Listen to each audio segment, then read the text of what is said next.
ஸ்ரீமதே ராமானுஜாய நமக. மூன்றாம் திருவந்தாதி 65வது பாசுரம். அங்கற்கிடரெண்ணி அந்தி பொழுதத்து மங்கையரணியனதாகத்தை பொங்கி அறிவுருவமாய் பிளந்த அம்மான் அவனே கரியுருவம் கொம்பொசித்தான் காய்ந்து.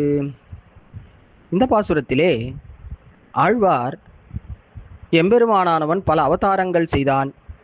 அந்த அவதாரங்களில் நிருசிம்ம அவதாரமும் கிருஷ்ண அவதாரமும் ஒருவனே, அவனேதான் 2 அவதாரங்களை செய்தான் என்பதை இந்த பாசுரத்திலே அனுபவிக்கின்றார். அங்கற்கு பிரகலாதன் எப்படி அங்கமாய் தோன்றியவன் பிள்ளையான பிரகலாதனுக்கு இடரின்றி ஒரு துன்பமும் வராதபடி என்ன பண்ணான்?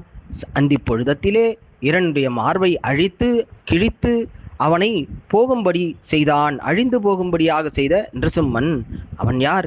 அம்மானவனே. அவனும் இன்னொருத்தன் யாருன்னா காய்ந்து சீரிய கரி உருவம்னா கருத்த உருவமுடைய குவளையாபீட யானை. அது ஏன் கரினாவே அந்த யானையின் துந்திக்கை குறிக்க துந்திக்கை உடைய அந்த அப்படின்னு பொருள். அப்படி இருக்கும்போது கரி உருவம் அப்படின்னு அந்த உருவத்தை குறிப்பிடுகின்றார் ஆழ்வார். அப்படின்னு பார்த்தா அந்த யானை உருவத்தில் வந்த அசுரனை, குவளையாபீடத்தின் அந்த யானையாகிய குவளையாபீடத்தின் ரூபத்திலே வந்த அசுரனை கொம்பொசித்தான், அந்த தந்தத்தினை முறித்து அதனை வதம் செய்தான். அப்போ கிருஷ்ணாவதாரம் எடுத்தவனும் நிருசிம்மாவதாரம் எடுத்தவனும் அவனே அப்படின்னு அனுபவிக்கிறார்.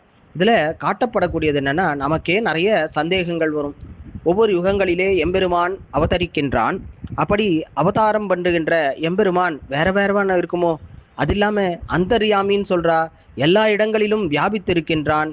வைகுண்டத்தில் இருக்கான், இங்க அவதாரம் பண்றான். அவதாரம் பண்ணும்போது வைகுண்டத்துல இருப்பானா இருக்க மாட்டானா? அந்தர்யாமியாக இருக்கும்போது இங்கே இருக்கிறவன் அங்கேயும் எப்படி இருப்பான்? இப்படி பல சந்தேகங்கள் எழலாம்.